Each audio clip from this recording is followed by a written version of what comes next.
ശ്രീനാരായണ പരമഗുരവേ നമ. സുപ്രഭാതം. 1814 ദിവസമായ ഇന്ന് 2026 മെയ് മാസം 3 തീയതി ഞായറാഴ്ച. 1201 ആണ്ട് മേടമാസം 20 തീയതി. ഗുരുവചനങ്ങളിലൂടെ അധകൃത വർഗക്കാർ എന്നൊരു പ്രത്യേക വർഗമില്ല. ശുദ്ധിയുള്ളവർ, ശുദ്ധിയില്ലാത്തവർ, വിദ്യയുള്ളവർ, വിദ്യയില്ലാത്തവർ, പണമുള്ളവർ, പണമില്ലാത്തവർ എന്നീ വക വ്യത്യാസങ്ങളേയുള്ളൂ. ശ്രീനാരായണ ഗുരുദേവൻ. ശ്രീ നടരാജഗുരു എഴുതിയ ഗുരുവരിൽ എന്ന പുസ്തകത്തിൽ ദക്ഷിണ ഭാരതത്തിലെ 3 ഗുരുക്കന്മാർ എന്ന് വിവരിക്കുന്നതിൻ്റെ 23-ാം ഭാഗമാണ് ഇന്ന് അവതരിപ്പിക്കുന്നത്.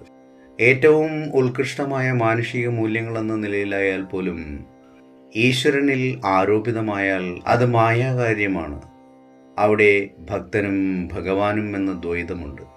ഇങ്ങനെ കാര്യത്തിൻ്റെ വശത്തിനു കൂടി പ്രാധാന്യം നൽകുന്ന ചിന്താരീതിയെ സൽക്കാര്യവാദമെന്നാണ് വിളിച്ചു പോരുന്നത്.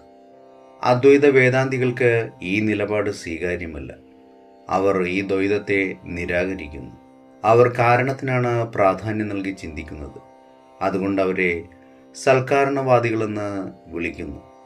മായാകാര്യങ്ങൾക്ക് പ്രാമുഖ്യം നൽകി ചിന്തിക്കുമ്പോൾ നമ്മൾ എത്തിച്ചേരുന്നത് ഈ കാര്യങ്ങളിൽ വച്ചെല്ലാം പരമോന്നത കാര്യമായ ഈശ്വരനിലാണ്. ഈ ഈശ്വരൻ ധ്യേയ വിഷയവും ഭഗവാനുമാണ്. ഏവർക്കും നന്മ നിറഞ്ഞൊരു സുദിനമായിരിക്കട്ടെ എന്ന് ആശംസിച്ചുകൊണ്ട് നിർത്തുന്നു. നന്ദി, നമസ്കാരം. ഗുരുധർമ്മം ജയിക്കട്ടെ. ശബ്ദം നൽകിയത് സുജീഷ് മഹേശ്വരി.